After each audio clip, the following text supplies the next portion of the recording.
Welcome back, everyone, to a new story. We really hope you enjoy it. If a single tap on a screen could make you a girl, would you dare to try? It's a question that used to live only in the deepest, most shame-filled corners of my mind, a hypothetical I'd whisper to myself in the dark when the weight of being Nate became too much to bear. Nate, 21 years old, a junior in college, the quiet guy who always sat in the back of the lecture hall, the guy who had a handful of acquaintances but no real friends, who navigated life like a ghost, terrified that if anyone looked too closely, they'd see the cracks in my performance. My real life, the one that made my heart beat with a frantic, terrified rhythm, began only when I locked the door to my small off-campus apartment. That's where my secret lived, tucked away in the back of my closet, hidden behind old textbooks and a winter coat I never wore, was a large storage bin. It wasn't just a box, it was my sanctuary and my prison. Inside, nestled in tissue paper, was a collection of things that felt more like me than anything I owned. A simple A-line skirt in navy blue, a soft, silk-like camisole in a pale rose color, a tube of cherry red lipstick, its scent sweet and waxy, and my most prized, most terrifying possession, a pair of black, 3-inch heels. I'd bought them all online, using prepaid gift cards and having them delivered to a pickup locker miles from campus. The process was a ritual of pure anxiety. Every click of the mouse felt like a confession, every trip to the locker a walk of shame. But the moment I got the items back to my room, the fear would melt away, replaced by a dizzying, electric thrill. Tonight was one of those nights. The pressure of midterms had been crushing me, forcing me to perform masculinity with an exhaustion that settled deep in my bones. I needed an escape. With my curtains drawn tight and my phone set to silent, I opened the bin. My hands trembled slightly as I lifted out the camisole. The material was cool and smooth against my fingertips. I stripped off my worn-out college sweatshirt and t-shirt, the rough cotton scraping against my skin. For a moment, I stood in front of the full-length mirror on my closet door, looking at the body I was trapped in. Broad shoulders, a flat chest, the faint shadow of stubble on my jaw even though I'd shaved that morning. A stranger. I pulled the camisole over my head. The delicate straps settled on my shoulders, and the fabric flowed down my torso, clinging in a way no men's clothing ever did. It felt right. Next came the skirt. I zipped it up, and the way it cinched at my waist and flared out over my hips created an illusion, a soft curve that wasn't really there. My breath hitched. The final transformative step was the makeup. I was clumsy with it, my application far from perfect. I'd spent hours watching tutorials online, my screen brightness turned down low, a touch of foundation to smooth my skin, a sweep of mascara that made my eyes look bigger, more expressive, and then the lipstick. I carefully traced the outline of my lips, filling them with the vibrant red. Looking in the mirror, the stranger was still there, but he was softer now, blurred around the edges, and peeking through, like a ghost in the machine, was a hint of someone else, a girl, the girl I dreamt of being. In these stolen moments, I felt a surge of pure, unadulterated happiness. It was a fleeting, fragile joy, because I knew the moment I wiped off the makeup and put the clothes away, the crushing weight of being Nate would return, and with it, the shame. What's wrong with you? This isn't normal. The words were a constant, corrosive whisper in my mind. I was so lost in my reflection, in the brief fantasy of being her, that I barely registered the knock at the door. My heart seized in my chest. A cold, paralyzing terror washed over me. No one ever came to my apartment unannounced. I froze, listening. Another knock, firmer this time. Delivery, a muffled voice called out. Delivery? I hadn't ordered anything.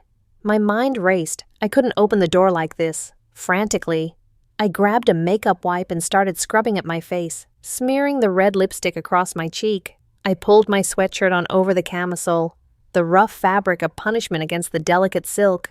I kicked off the skirt, shoving it under my bed. Just leave it at the door, I called out, my voice cracking with panic. Need a signature. Manny? My blood ran cold. I had no choice. Taking a deep breath, I checked myself in the mirror. My face was flushed and blotchy from the frantic scrubbing, but the makeup was mostly gone. I opened the door just a crack. A young delivery guy stood there, holding a small, sleek black box. He didn't seem to notice my disheveled state, just handed me a stylus to sign his tablet. I scribbled something illegible and he handed me the package. "Have a good one," he said, turning to leave. I shut the door, my back pressing against it, my heart hammering against my ribs. I looked down at the box. It was matte black, with no branding, no return address, nothing. It was completely anonymous. Who would send me something?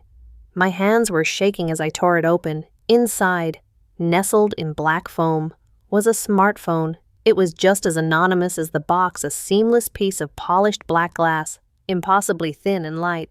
There was no logo, no branding, just a single, almost invisible button on the side. Underneath it was a small folded piece of paper. I picked it up. Written in a simple, elegant script were 5 words. "Your wish will come true."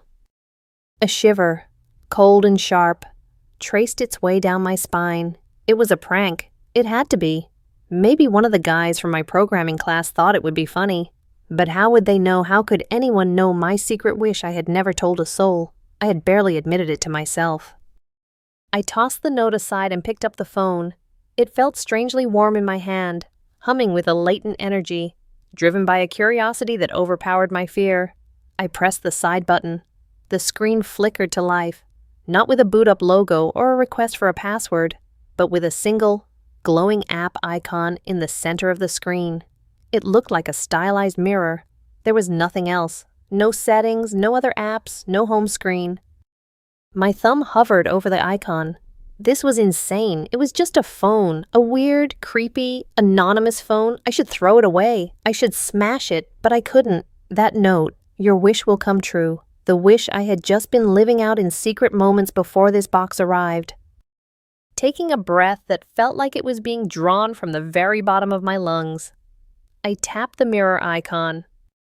The screen didn't open an app in the traditional sense. Instead, the phone's camera activated, and my own face stared back at me from the glossy surface. But it wasn't a normal camera feed. This was something else entirely. It was like looking into one of those beautifying filters on social media, but cranked up to an impossible degree. The face in the mirror, it was me, but it wasn't. The Nate staring back from the screen was flawless. The blotchiness from my panicked makeup removal was gone, replaced by smooth, clear skin. The faint shadow on my jaw had vanished. My eyebrows were perfectly shaped, my eyelashes longer and darker, my hair, a messy mop of brown, was now styled into a softer, slightly longer cut that framed my face in a way that was undeniably feminine. My lips, which I'd always thought were too thin, were fuller, with a natural rosy tint. My eyes seemed larger, more luminous. The entire structure of my face seemed subtly altered, the jawline softer, the cheekbones higher. It was the face of the girl I saw in my dreams. It was the face I clumsily tried to create with foundation and mascara. But this was real, ethereally, impossibly real. I reached up and touched my own cheek. It felt rough, real. The face on the screen did the same, but the image remained perfect. An idealized version of me. No, not me. Her. A soft synthetic voice, calm and genderless, emanated from the phone's speaker. "This is the you that you wish to be, an image of your truest self." I gasped, nearly dropping the phone. My heart was a frantic drum against my ribs. I glanced around my empty apartment, feeling watched, exposed. The voice was calm, serene, which only made it more terrifying. "Who are you?" I whispered, my voice hoarse. "I am a reflection," the voice replied, without a pause, a tool to bridge the gap between who you are and who you are meant to be. The image on the screen smiled. It was a gentle, beautiful smile, and it sent a jolt of pure vertigo through me. I didn't tell my face to do that. I was standing frozen, my expression one of pure terror. But the girl on the screen was smiling a serene, knowing smile. "You have held this wish in your heart for a long time." The voice continued, "You want to become her, don't you?" My throat was dry. I couldn't speak. All I could do was stare at the impossible girl on the screen. A girl who looked more like me than I did. She was confident. She was beautiful. She was everything I wasn't. And deep down, beneath the layers of fear and self-loathing, a powerful, undeniable wave of longing washed over me. Yes, God, yes, more than anything in the world. As if sensing my unspoken answer, 2 words materialized on the screen, glowing softly beneath her chin. Miss Moores, no. This was it. A choice. A ridiculous, impossible choice presented by a magic phone that shouldn't exist. My rational mind was screaming, this is a virus, it's a hack, it's some kind of elaborate, cruel prank. I should throw the phone against the wall, shatter it into 1,000 pieces, and forget this ever happened. But I couldn't look away from her face. The promise in her eyes was too strong. What if it wasn't a prank? What if, by some miracle I couldn't comprehend, it was real? The thought was so intoxicating it made me dizzy. To be free of this body, this life, this constant, grinding secret. My hand was shaking so badly I could barely control it. My thumb drifted over the screen, hovering between the 2 choices. This was the moment, the precipice of my entire life. All the stolen moments in skirts and makeup, all the nights spent hating my own reflection, all of it led to this insane, glowing choice on a piece of black glass. With a choked sob, a sound that was half terror and half hope, I pressed my thumb down on yes. The word glowed brightly for a second and then faded. The image on the screen flickered and then returned to a normal camera feed. I was just me again, blotchy, scared, messy-haired Nate. Nothing had happened. A bitter laugh escaped my lips. Of course. What did I expect? A flash of light, a magical transformation. I was an idiot, a desperate, foolish idiot who had fallen for the cruelest prank imaginable. I felt a wave of humiliation so intense it was nauseating. I tossed the phone onto my bed and sank into my desk chair, burying my face in my hands. The adrenaline drained away, leaving behind a hollow ache. I stayed like that for a long time, just breathing, trying to calm the frantic beating of my heart. Eventually, I stood up and walked to the bathroom, splashing cold water on my face. I looked up into the real mirror, the one above my sink, and I froze. Something was different. It was so subtle I thought I was imagining it at first. My skin, it looked clearer. The redness from my scrubbing had faded, and there was a certain brightness to it, a healthy glow that hadn't been there an hour ago. I leaned closer, my breath fogging the glass, my lips. They had a slightly deeper color, a soft, natural pink that looked like I'd just been biting them.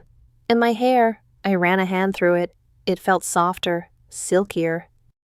My heart began to pound again, but this time it wasn't just fear. It was a wild, fluttering thing, a seed of impossible hope. I rushed back to my bedroom and snatched the phone from the bed. The mirror app was still open. I looked at myself on the screen, and then back at my reflection in the dark glass when the screen was off. The changes were real, tiny, almost imperceptible, but undeniably there. The phone in my hand chimed softly, and a line of text appeared at the bottom of the screen. The journey begins. Complete the task to continue the transformation. My breath caught in my throat. Tasks. This wasn't a one-time wish. It was a process, a journey, a terrifying, exhilarating, unbelievable journey, and it had just begun. I didn't sleep that night. I sat on my bed, turning the black phone over and over in my hands, my mind a whirlwind of disbelief and heart-pounding anticipation. Every hour, I would rush to the bathroom mirror, searching for new changes. By morning, they were still subtle, but I was sure of them.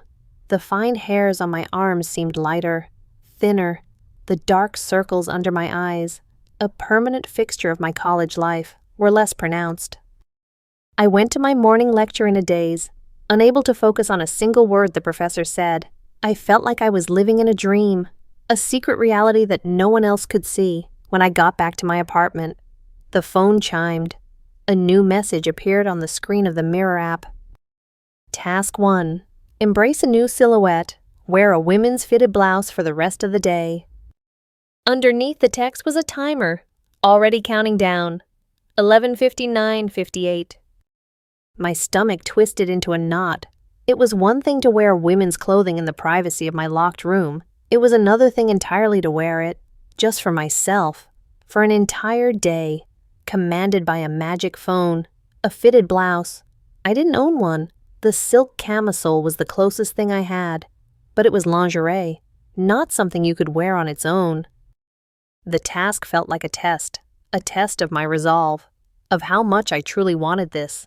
The fear was a cold knot in my stomach, but the memory of the girl in the phantom mirror, the promise of her, was stronger. I grabbed my laptop and frantically searched online for clothing stores with same-day delivery. I found one, my cursor hovering over the women's section. My cheeks burned with shame, even though I was completely alone. I scrolled through pages of blouses, my heart pounding. I finally settled on something simple, something I hoped wouldn't be too conspicuous. A plain white button-down shirt, but cut for a woman's body tapered at the waist, with darts at the chest to accommodate curves I didn't have. I paid the extra fee for express delivery and spent the next hour pacing my apartment like a caged animal. When the package arrived, I ripped it open. The fabric was a crisp, clean cotton. It was softer, lighter than any of my men's dress shirts. I took off my t-shirt and put it on. The sensation was immediate and jarring. It was tight, not uncomfortably so, but it hugged my body in a way I wasn't used to. It pulled snugly across my shoulders and tapered distinctly at my waist. The buttons were on the left side, the reverse of men's shirts, and my fumbling fingers felt clumsy trying to fasten them. I looked in the mirror. It was just a white shirt, but it changed everything. It created a waist, hinting at an hourglass shape. The fabric was thin enough that I could see the faint outline of the rose-colored camisole I had decided to wear underneath for a layer of secret comfort. I felt incredibly exposed, vulnerable. Every nerve in my body was screaming at me to take it off, but the app's timer was ticking. I spent the rest of the day in my apartment, wearing the blouse. I tried to study, but I couldn't concentrate. I was hyper-aware of the fabric against my skin, the way it pulled when I moved, the unfamiliar tightness around my torso. But as the hours passed, something strange happened. The initial panic began to fade, replaced by a quiet hum of excitement. I kept catching my reflection in the dark screen of my laptop, and the silhouette I saw was closer to her. That night, just as the timer on the phone hit 0, I felt a strange warmth spread through my body. It wasn't unpleasant. It was a gentle, soothing heat that seemed to emanate from my very bones. When it faded, I rushed to the mirror. The change was more noticeable this time. My shoulders, they seemed narrower. It was a subtle shift, a matter of millimeters. But the way the blouse sat on my frame was different. It hung a little more naturally. The fabric at the shoulder seam no longer pulling quite so tight. I fell asleep that night with a smile on my face, a feeling I hadn't experienced in years. The next morning, the phone chimed with a new task. Task 2, experience a different comfort. Wear women's shorts and thigh-high socks for the day. My heart leaped into my throat. Shorts and thigh-highs. This was a significant escalation. A blouse could be hidden, explained away. But this was undeniably feminine. Luckily, I had a pair of simple black cotton shorts I'd bought months ago, and a pair of black thigh-high stockings that I'd never had the courage to wear. The process of getting dressed felt monumental. First, I had to shave my legs. I'd done it before, but always with a sense of frantic, shameful haste. This time, commanded by the app. It felt different, purposeful. I took my time, lathering my legs with shaving cream, carefully drawing the razor over my skin, watching as the coarse, dark hair fell away to reveal smooth, pale skin underneath. The sensation of the running water on my newly bare legs was a revelation. Then came the socks. I sat on the edge of my bed and carefully unrolled one. The material was sheer and silky. I pointed my toe and slid it up my leg, the delicate fabric hugging my calf, my knee, my thigh, stopping just short of the hem of the shorts. The silicone band at the top gripped my skin. A strange, secure pressure. I did the same with the other leg. I stood up and looked in the mirror. The sight stole my breath. My legs, newly smooth and encased in the sheer black stockings, looked longer, sleeker, more elegant. The shorts were short, ending high on my thigh, showing off the smooth line of the stockings. It felt daring, scandalous, and utterly exhilarating. I spent the day like that, walking around my apartment, marveling at the feeling. The whisper of the nylon as my legs brushed past each other, the coolness of the air on the exposed skin of my upper thighs. It was a symphony of new sensations. That night, the now familiar warmth washed over me again. This time, it was concentrated in my waist and hips. When I looked in the mirror, I saw that my waist had tapered even more. A soft, gentle curve was beginning to form at my hips, a subtle swell where before there had been only a straight line. The shorts fit differently now, hugging the new shape of my body. My transformation was accelerating. The morning of the third day, I woke up with a feeling of nervous excitement. I knew a new task was coming. I grabbed the phone, my hands eager. Task 3, see her face. Apply a full face of light, natural makeup, and look at yourself in the mirror for 1 hour. This was the most intimate task yet. It wasn't about the feeling of clothes. It was about confronting my own reflection, about deliberately creating the face of the girl I wanted to be. I laid out my secret stash of makeup on my bathroom counter.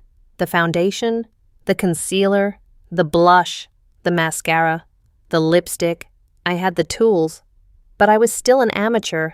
I pulled up a tutorial on my laptop, propping it up next to the sink. The process was slow, methodical. I cleansed my face, my skin feeling softer and smoother than ever before. I applied the foundation, marveling at how easily it blended, covering the last traces of my masculine complexion.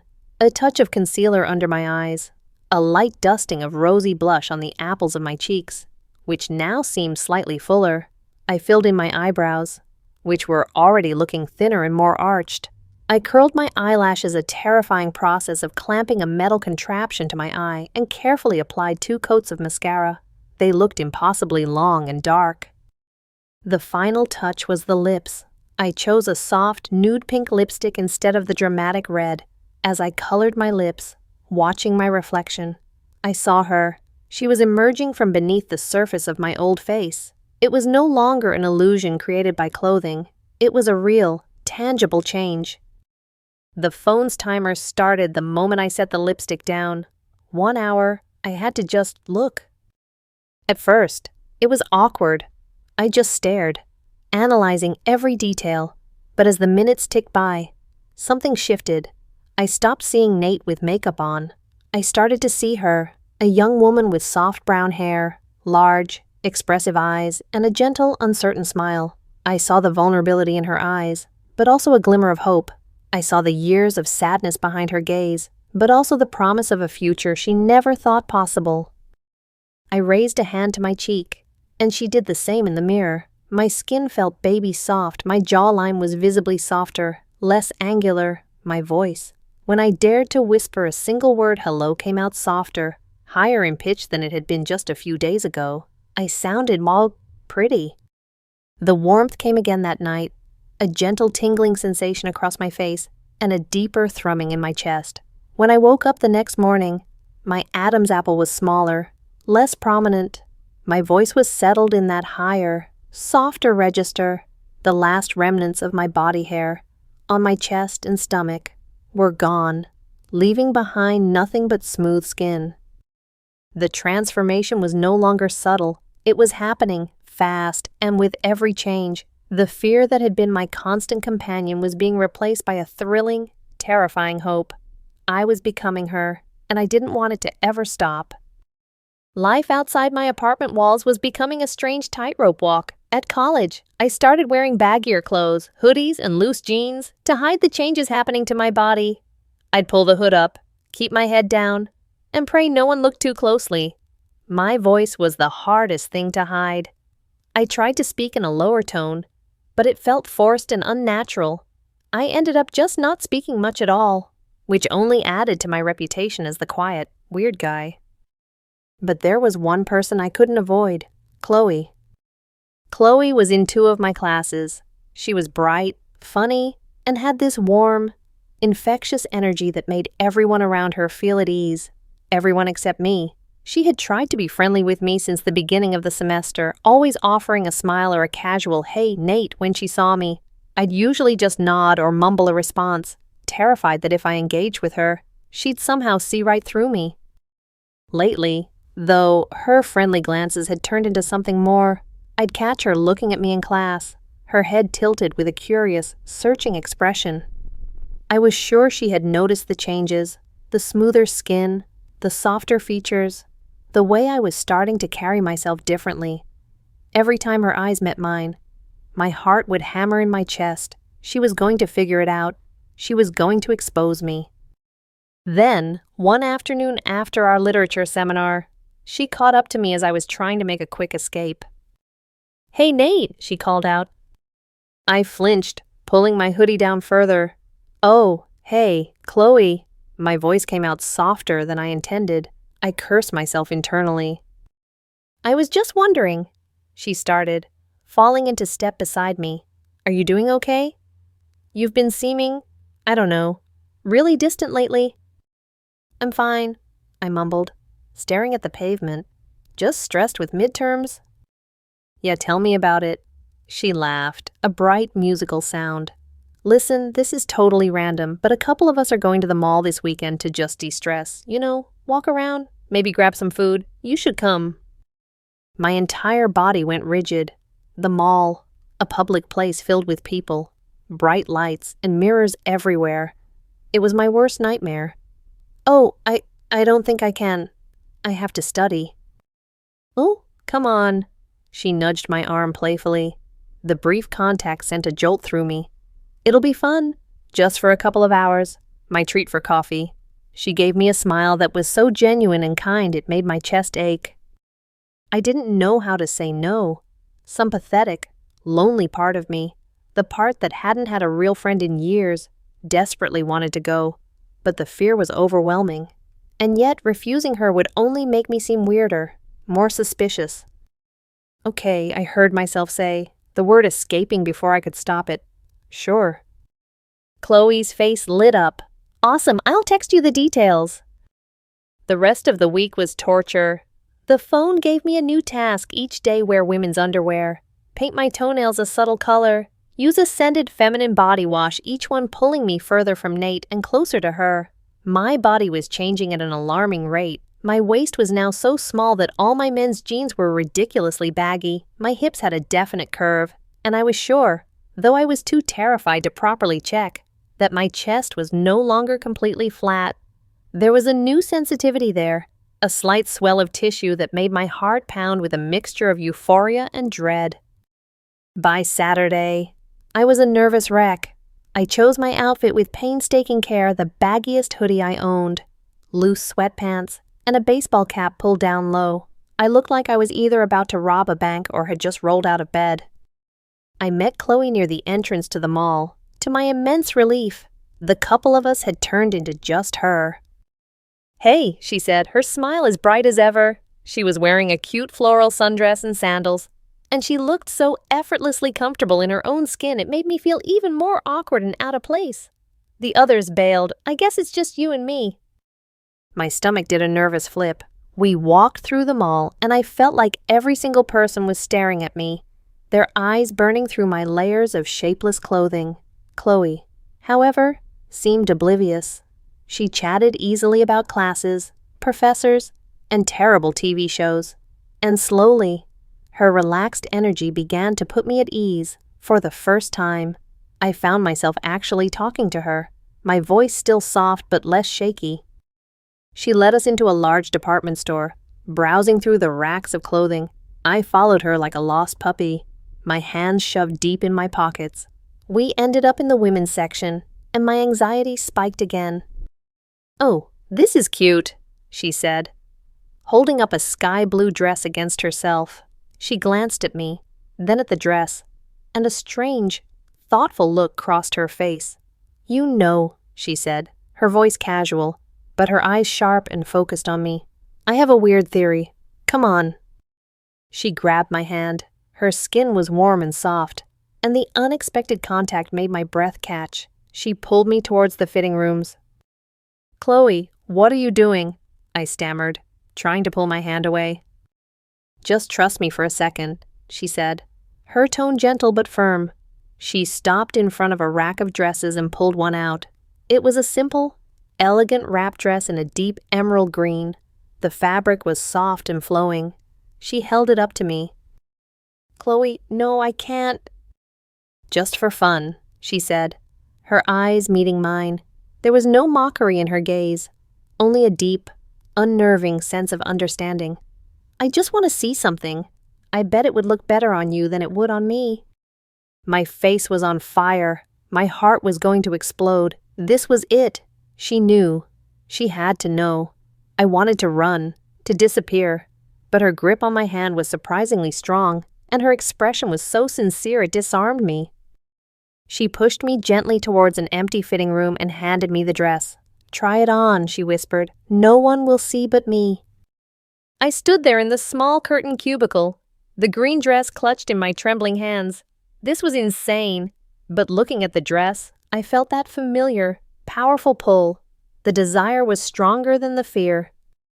With shaking fingers, I pulled off my hoodie and sweatpants. I was left in my t-shirt and boxers, but underneath them were the lacy panties the app had made me wear. I took a deep, shuddering breath and pulled the t-shirt over my head. For a moment, I caught my reflection in the fitting room mirror. The changes were undeniable now. The narrow shoulders, the tiny waist, the soft curve of my hips, the slight, tender swell of my chest. There was no hiding it anymore. I slipped the dress on. The fabric was cool and smooth against my skin. It wrapped around my new body as if it were made for me. The V-neck dipping modestly, the tie cinching perfectly at my narrowest point, the skirt flowing down to my knees. It fit perfectly. I stared at the reflection. The person looking back at me wasn't Nate in a dress. It was a girl, a shy, pretty girl with wide, terrified eyes, who was drowning in a baseball cap. I took the cap off, and my hair, now grown to a soft, chin-length bob, fell around my face. "Nate," Chloe's voice came from outside the curtain, soft and hesitant. "Are you okay in there?" I couldn't speak. I just reached out a trembling hand and pulled the curtain back. Chloe was leaning against the wall, but when she saw me, she straightened up, her eyes going wide. She didn't laugh. She didn't look disgusted. She just stared, her mouth slightly open in awe. She took in the dress, the way it fit my body, my hair, my face. Her eyes were full of a dawning realization, a sense of wonder. She took a step closer, her voice barely a whisper. "Wow," she breathed. "Nate," or she paused, her eyes meeting mine in the mirror, a small gentle smile touching her lips. "Or should I be calling you Natalie?" Tears pricked my eyes. A sob caught in my throat. For the first time in my life, someone else saw me, not the awkward boy I was pretending to be, but the person I was desperately trying to become. In that small, brightly lit space, with the scent of new clothes in the air, Chloe didn't just see my secret, she gave it a name. And in that moment, Natalie felt more real than Nate had ever been. That day at the mall changed everything. The wall I had so carefully built around myself didn't just crack, it crumbled. After the fitting room, Chloe and I found a quiet corner in the food court, and I told her everything. I stumbled through the story of my lifelong feelings, the secret closet, and finally, the impossible, magical phone. I expected her to run, to call me crazy, but she just listened, her expression open and compassionate. "So this phone, it's really changing you?" she asked, her voice full of wonder. "Every day," I whispered, looking down at my hands. They were smaller now, my fingers more slender. "I don't know where it's going to end." "Does it scare you?" "Terrifies me," I admitted, "but it also feels right, more right than anything in my entire life." From that day on, Chloe became my confidant, my anchor in the swirling storm of my transformation. She was the only person who knew both Nate and Natalie. She helped me navigate the increasingly blurry line between my two selves. The phone's task continued, becoming more demanding, pushing me further into a female existence. Task: wear a padded bra to create a more feminine chest shape. Chloe took me shopping for my first bra, The experience, which would have been mortifying alone, became something manageable, almost fun, with her there. She expertly guided me through the dizzying world of cup sizes and band widths, explaining the difference between a push-up and a t-shirt bra with a patient smile. In the fitting room, she helped me adjust the straps, her touch gentle and professional. "There," she said, stepping back to look at my reflection. "It looks natural." I looked in the mirror with the soft padding of the bra under my shirt. I had a definite, noticeable bust. It was just an illusion, but it was a powerful one. The feeling of the straps on my shoulders and the band around my chest was a constant, reassuring pressure, a physical reminder of the direction my life was heading. And beneath the padding, I could feel the continued, tender growth of my own body. The illusion was slowly, day by day, becoming a reality. Task style your hair in a feminine way. My hair had grown surprisingly fast. It was now a thick, wavy bob that brushed my shoulders. Chloe brought over her curling iron and a bag full of hair products. She sat me down in front of my mirror and spent an hour teaching me how to create soft waves, how to use clips to pin it back, how to use a little hairspray to hold it all in place. As she worked, her fingers occasionally brushing against my neck or my cheek, I felt a warmth spread through my chest that had nothing to do with the phone's magic. My life became a strange duality at college.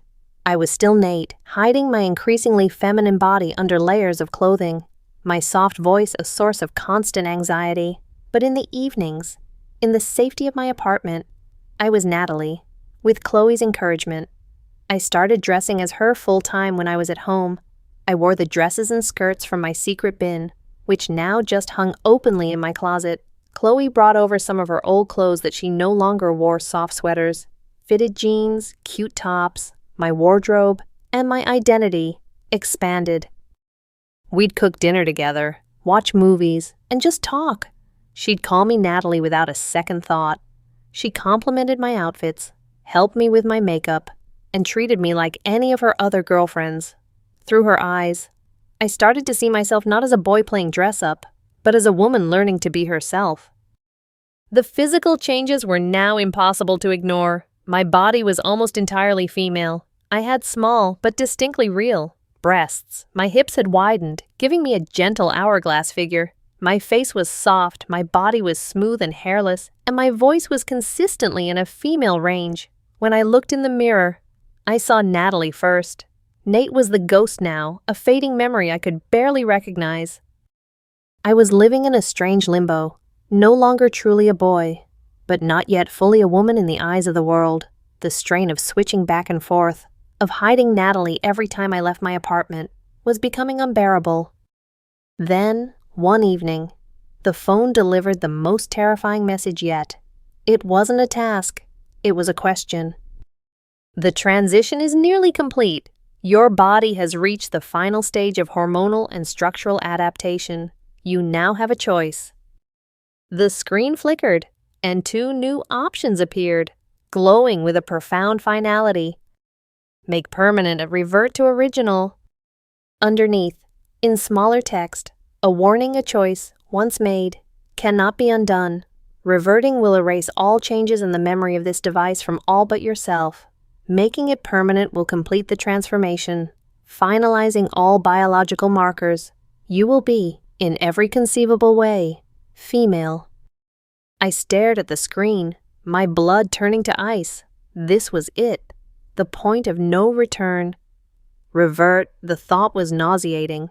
Go back to being Nate, to that lonely, miserable existence haunted by the memory of what it felt like to be Natalie. It was unthinkable.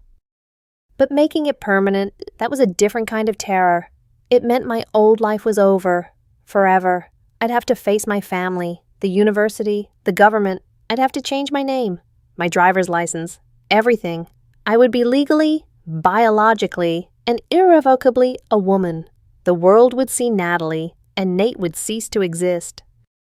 My hands were shaking. I couldn't breathe. I was sitting on my couch, the phone in my lap, paralyzed by the weight of the decision. Chloe, who had been sitting next to me reading a textbook, noticed my distress. "Nat, what's wrong?" she asked, putting her book down. I couldn't speak. I just showed her the phone. She read the screen. her eyes widening. She was silent for a long time, just looking from the phone to my terrified face. "What are you going to do?" she asked softly. "I don't know," I choked out, tears welling in my eyes. "I'm so scared. Chloe, what if I'm making a mistake? My parents, my whole life." She moved closer, taking my free hand in both of hers. Her grip was warm and steady. "Listen to me," she said, her voice firm but gentle. She waited until I met her eyes. For the past few weeks, I've gotten to know both Nate and Natalie, and Nate was nice. He was a sweet, quiet guy, but he was always hiding. He always looked like he was carrying the weight of the world on his shoulders. She squeezed my hand. "But Natalie, when you're her, you light up. You're happy. You laugh. You're more yourself than Nate ever was. I'm not going to tell you what to choose. This is your decision, but I want you to know that whatever you decide, it doesn't change how I feel about you. If this," she gestured to my body, to the girl I had become, "if this is who you really are, then I will always be by your side. You won't have to do it alone." Her words broke through the wall of my fear. The tears I'd been holding back began to fall freely. She was right. Nate was a shadow, a performance. Natalie was real. This body, this feeling of rightness, it was real. The fear was still there, a cold knot in my stomach, but for the first time, it was overshadowed by the promise of the future, a future where I could just be me. I looked at Chloe, at her kind, earnest face, and I saw my rock, my first true friend, maybe even more. With her by my side, I could face anything. My thumb, no longer trembling, moved over the screen. It hovered for a second over the glowing words, a final silent farewell to the boy I used to be. Then, with a sense of peace that settled over me like a warm blanket, I pressed make permanent. The screen flashed with a brilliant white light, and the familiar, soothing warmth enveloped my entire body, more powerful and complete than ever before. It was a feeling of becoming, of finality, of coming home. I closed my eyes and let it wash over me, holding tight to Chloe's hand. I woke up slowly, drifting out of the deepest, most peaceful sleep of my life. The morning light was filtering through my curtains, casting soft golden stripes across the room. For a moment, I just lay there, feeling different. The change wasn't jarring. It was subtle, a sense of quiet completion. My body felt lighter, more settled. The faint, lingering tension that had always lived in my muscles was gone. I sat up, the bedsheet pooling around my waist. The first thing I noticed was the weight on my chest. It was fuller, heavier than before. I looked down. My breasts were no longer just small. Tender swells. They were soft, round, and perfectly formed, my own. Completely and irrevocably my own. A small, wondrous laugh escaped my lips. I swung my legs out of bed and stood up. The world felt slightly different from this new vantage point. I was a couple of inches shorter, my center of gravity lower, more balanced. I walked to the full-length mirror, my heart a gentle, steady rhythm in my chest, no longer pounding with fear, but with a quiet, joyful anticipation. I stood before the mirror and looked. The person looking back was a stranger I knew better than myself. It was Natalie, not Natalie in progress, not Nate with changes, just Natalie. My hair was thick and fell in soft waves past my shoulders. My face was heart-shaped, with high cheekbones and large, dark eyes. My lips were full and naturally pink. There was not a single trace of the boy I had been. His angularity was gone, replaced everywhere by softness and curves. I ran a hand down my body, over my collarbone, my breasts, the sharp inward curve of my waist, the gentle swell of my hips. It was me. All of it was me. Tears streamed down my face, but they weren't tears of sadness or fear. They were tears of overwhelming, cathartic relief. The journey was over. The battle was won. I was free. On my nightstand, the black phone lay dormant. I picked it up. The screen was dark. I pressed the button on the side, but nothing happened. Its purpose was fulfilled. It was just a piece of polished glass now, a relic of a life that was no longer mine. My first day as truly, wholly me needed to be marked, celebrated. I opened my closet, which was now a vibrant collection of dresses, skirts, and soft sweaters. I chose my outfit with the care of someone preparing for a sacred ritual. I started with underwear, a matching set of lace lingerie in a soft lavender color that Chloe had helped me pick out. The feeling of the delicate fabric against my skin was a small, private luxury then for the first time. I put on a real bra, not for padding or illusion, but for support. The simple act of fastening the clasp in the back felt like a rite of passage. I chose a simple, sleeveless navy blue dress, the first skirt I had ever bought, now repurposed into a beautiful garment. It skimmed my new curves perfectly. The final, most daunting step was the shoes. In the back of my closet were the black 3-inch heels, the ones that had once been my most terrifying secret. Now, they felt like a promise. I sat on the edge of my bed and slipped them on. Standing up was a wobbly, uncertain affair. I took a few tentative steps around my room, my ankles unsteady. It was awkward, difficult, but I was determined. I held onto the wall for support, practicing, taking small steps, feeling the way the heels changed my posture, forcing my back to straighten, my hips to sway slightly. It felt powerful. It felt feminine. Finally, I sat at my small vanity. The makeup I'd collected spread out before me. My hands were steady as I applied a light foundation, a touch of pink blush, a coat of mascara. My movements were no longer clumsy or hesitant. They were sure, practiced. I finished with a swipe of nude pink lipstick. The girl in the mirror smiled back at me. A confident, happy smile. It was my smile. Just as I was admiring my handiwork, there was a soft knock on my door. "Nat, you awake?" It was Chloe. "Come in," I called out, my voice clear and bright. She opened the door and stopped, her eyes going wide just as they had in the fitting room, but this time, the awe was mixed with a beaming, radiant smile. "Natalie," she breathed, "you're beautiful." "I'm me," I said, a grin spreading across my face. She came over and gave me a gentle hug. "How do you feel?" "Like I can finally breathe," I whispered into her shoulder. She pulled back, her eyes scanning my outfit, stopping at my feet. "The heels, huh? Going all out for your first day." "Go big or go home," I laughed. "Well, in that case," she said, her eyes sparkling, "you can't go out like that." Before I could ask what she meant, she reached into her bag and pulled out a small, delicate silver necklace with a single tiny star charm, a birthday present. My throat tightened with emotion as she fastened it around my neck. The cool metal felt like a benediction against my skin. "Thank you, Chloe," I said, my voice thick, "for everything." "You don't have to thank me," she said softly, her hand lingering for a moment on my shoulder. "I'm just happy I got to meet the real you." There was a moment of charged silence between us. Her gaze was so warm, so full of affection. It made my heart flutter.